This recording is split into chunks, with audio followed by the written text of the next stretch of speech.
property worth Dr. 118 million, approximately use 947 to 68 tals in 2024. Solar Chiotuses also sent monks to recruit vulnerable individuals across Greece, expanding her pool of victims. Her most egregious crimes involved the deaths of 177 individuals, including 27 premeditated murders and 150 negligent homicides, primarily children and elderly women who succumbed to tuberculosis or starvation due to her refusal to provide medical care or adequate nutrition. The monastery's high-altitude location was falsely promoted as a cure for tuberculosis, leading to preventable deaths. From a forensic psychology perspective, Solar Chiotis exhibited traits of a malignant narcissist with psychopathic tendencies. Her ability to manipulate followers through religious authority mirrors cult leaders like Jim Jones, using charisma and fear to maintain control. Her methodical targeting of wealthy victims and use of torture suggest a predatory mindset driven by greed and a need for dominance.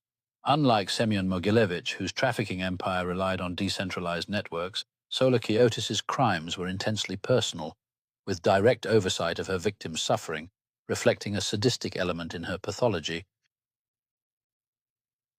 Forensic evidence and investigation. The investigation into Solar Chiotus's crimes began with a large-scale police raid on December 4, 1950, involving 85 officers who scoured the monastery over 2 days. The raid uncovered horrific conditions.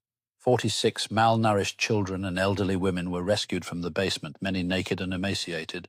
The remains of over 170 bodies were discovered, providing critical forensic evidence of systemic abuse and neglect. Forensic pathology likely played a key role in determining causes of death, with autopsies revealing starvation and untreated tuberculosis as primary factors in the negligent homicides.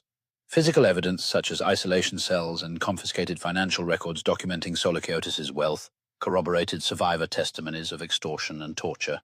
However, the initial charges in 1950 were limited to illegal business activities, exporting olive oil to Cyprus and importing tires, reflecting prosecutorial caution due to insufficient evidence linking Solar Chiotus directly to the deaths at the time. As survivors came forward, the case expanded to include homicide, fraud, forgery of wills, blackmail, and torture. The forensic challenge lay in distinguishing premeditated murders from negligent homicides, given the monastery's isolated nature and the lack of medical intervention, which complicated cause-of-death determinations. Trials and sentencing. Solar Chiotus's first trial in 1951 focused on illegal trade, resulting in a 26-month sentence. By 1953, survivor testimonies led to a second trial where she was convicted of 7 premeditated murders and sentenced to 10 years. A third trial added 4 years for illegal detention, totaling 14 years to be served concurrently with a life sentence issued in 1952.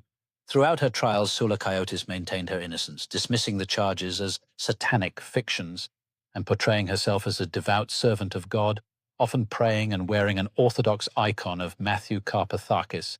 Her defiance and lack of remorse align with psychopathic traits, as she showed no empathy for her victims.